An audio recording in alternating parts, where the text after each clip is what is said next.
இது மகிமை நேரம். பிதாவாகிய தேவனாலும் கர்த்தராகிய இயேசு கிறிஸ்துவினாலும் உங்கள் எல்லார் மேலும் கிருபையும் இரக்கமும் சமாதானமும் உண்டாவதாக. தொடர்ந்து சில நாட்களாக 7 நாட்களாக நாம் ஆண்டோருடைய வார்த்தைகளை தியானித்து வருகிறோம். ஆண்டோர் சிலுவையிலே சொன்ன அந்த வசனங்களை நாம் தியானித்து வருகிறோம்.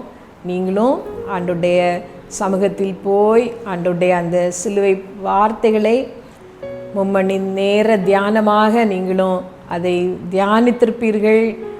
ஆண்டவர் பட்ட பாடுகளினால் உங்களுக்கு வந்த அந்த ஆசீர்வாதங்களை பெற்றிருப்பீர்கள், ஏற்றுக்கொண்டிருப்பீர்கள் என்று நான் நம்புகிறேன். இந்த நாளிலும் நாம் ஆண்டவர் உயிரோடு எழுந்ததை, அவருடைய உயிர்த்தெழுதலின் திருநாளை கொண்டாட இருக்கிறோம். இந்த நாளிலும் அந்த கடைசி வார்த்தையாக கர்த்தர் சொன்னதை நாம் தியானித்து முடிக்கலாம். சிலுவையிலே இயேசு கிறிஸ்து சொன்ன அந்த 7 வார்த்தைகளையும் நான் உங்களுக்கு ஒரு தடவை கூட ஞாபகப்படுத்தலாம் என்று நினைக்கிறேன். முதலாவது அவர் சொன்னார், பிதாவே இவர்களுக்கு மன்னியும். இயேசு கிறிஸ்து சிலுவையிலே அவருடைய இரத்தத்தை சிந்தினதன் மூலமாக, அவருடைய இரத்தம் நன்மையானகளை பேசும் இரத்தமாக நம்முடைய மன்னிப்புக்காக இன்று கதறிக்கொண்டே இருக்கிறது என்று நாம் தியானித்தோம். 2வது நாளிலே அவர் அந்த கள்ளனை பார்த்து, இன்றைக்கு நீ என்னுடனே கூட பரதீசில் இருப்பாய் என்று சொன்னார். அவர் அப்படி சொல்வதற்கு காரணம், அந்த கள்வன் தன்னுடைய குறைகளை, நான் நடப்பித்தவைகளுக்கு தக்க படி நான் நியாயந்தீர்க்கப்பட்டிருக்கிறேன், நான் நடப்பித்ததற்கு தகுதியான பலனை நான் அடைகிறேன் என்று சொல்லி தன்னுடைய குற்றங்களை அவன் ஏற்றுக்கொண்டான். மனம் திரும்புதலே நாம் ரட்சிக்கப்படுவதற்கு அவசியம். நம்முடைய பாவங்களுக்கு நாம் பரிகாரம் தேர முடியாது. பிதாவே என்னை நினைத்தருளும் என்று சொல்லி இயேசு கிறிஸ்துவிடம் ஜெபித்ததினால அவன் இரக்கத்தை பெற்றுக்கொண்டான் என்று 2வது நாளிலே நாம் தியானித்தோம்.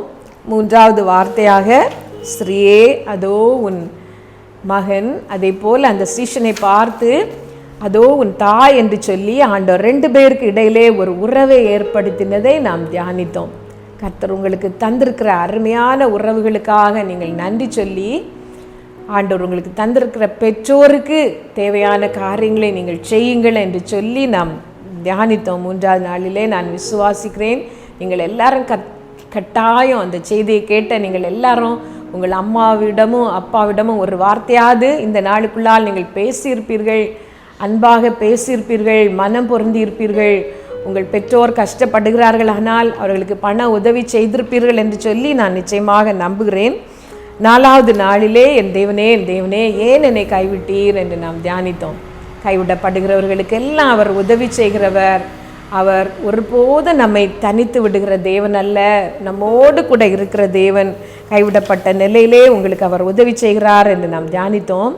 அதற்கு அடுத்ததாக 5வது நாளிலே தாகமாக இருக்கிறேன் என்று சொன்னவர், அவர் சரீர தாகம் மாத்திரமல்ல, நீங்கள் ரட்சிக்கப்படுவதற்காகவும் நீங்கள் அவருடைய ராஜ்யத்தில் போய் சேர்வதற்காகவும் அவர் தாகமாக இருக்கிறார் என்று தியானித்தோம். நேற்றைய தினத்திலே ஆண்டவர் நமக்காக எல்லாவற்றையும் நிறைவேற்றி முடித்து விட்டார் என்று நாம் தியானித்தோம். இந்த நாளில் பிதாவே உமது கைகளில் என் ஆவியை ஒப்பு கொடுக்கிறேன் என்று சொன்ன கர்த்தருடைய 7வது வார்த்தையை பற்றி நாம் தியானிக்க போகிறோம்.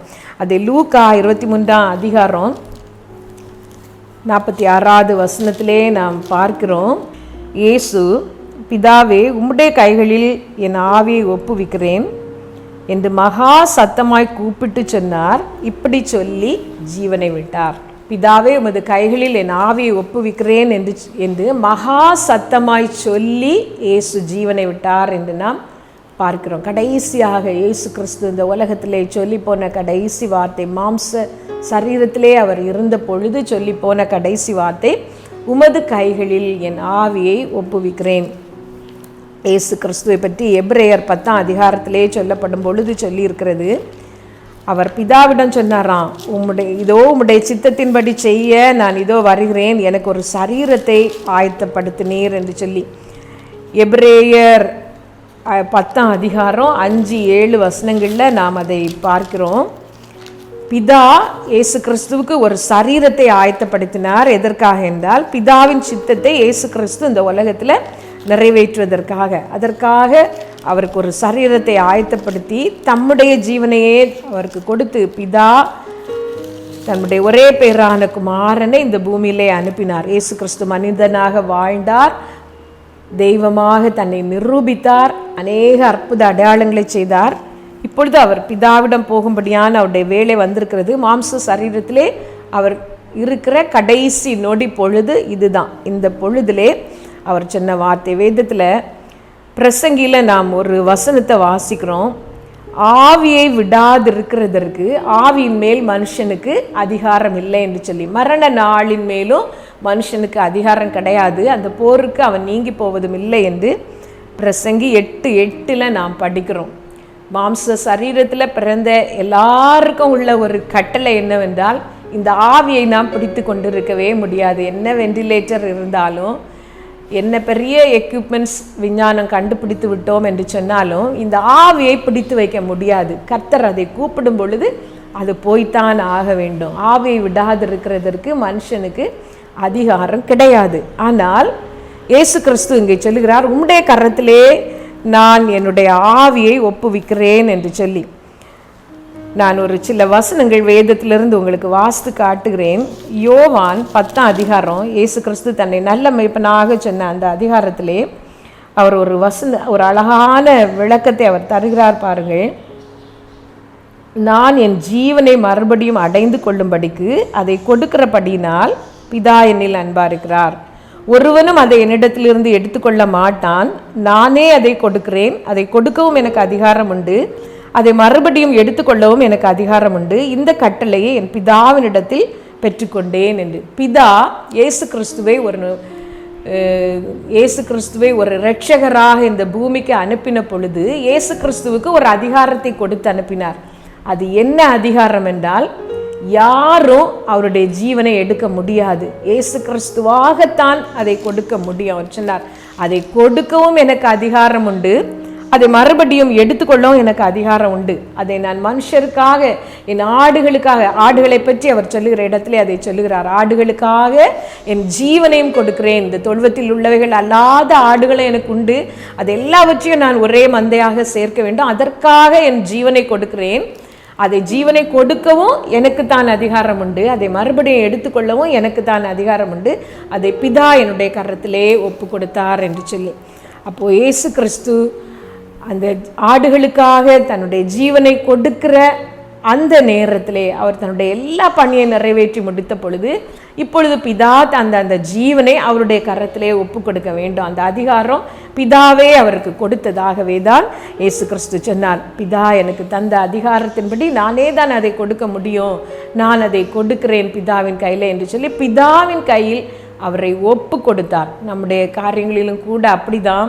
ஆண்டவர் நமக்கு தருகிற எல்லாவற்றின் மேலும் நமக்கு அவர் அதிகாரம் தந்திருந்தாலும் அந்த காரியங்களின் கணக்கோடு கூட நாம் அவருக்கு ஒப்பு கொடுக்க வேண்டிய ஒரு நேரம் உண்டு. 5 தாலந்தை தந்தவன் அதை ஒப்பு கொடுக்க வேண்டிய ஒரு நேரம் உண்டு.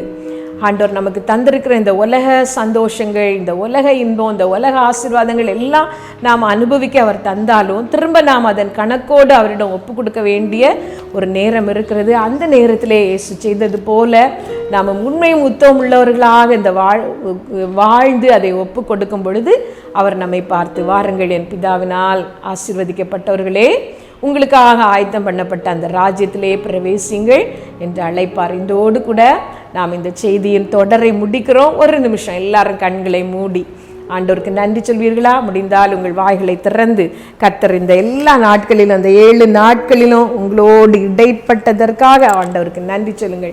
வார்த்தைகளின் மூலமாக கர்த்தர் உங்களோடு தனிப்பட்ட விதத்திலே உறவாடி இருந்தார். ஆனால் இயேசுவே உமக்கு நன்றி என்று சொல்லுங்கள். நன்றி கர்த்தாவே, நன்றி அப்பா, நன்றி நன்றி நன்றி. மனதார வாயாரமே நாங்கள் துதிக்கிறோம் அப்பா. இன்பமான இந்த பொழுதுக்காயமே நாங்கள் ஸ்தோத்தரிக்கிறோம் ஸ்தோத்தரிக்கிறோம் ஸ்தோத்தரிக்கிறோம் ஸ்தோத்தரிக்கிறோம். ஏசப்பா, உம்முடைய கரத்தில் நாங்கள் எங்கள் ஜீவனையும் எங்களுக்கு நீர் தந்த எல்லாவற்றையும் ஒப்பு கொடுக்கிற அந்த நாளிலே, நீர் எங்களிடத்திலிருந்து எங்கள் ஜீவனை எடுத்துக்கொள்ளுகிற அந்த நாளிலே உண்மையும் உத்தமமானவர்களாக நாங்கள் காணப்பட வேண்டும்ப்பா. அதற்கேற்ற ஒரு வாழ்க்கை எங்களுக்கு தாரும்.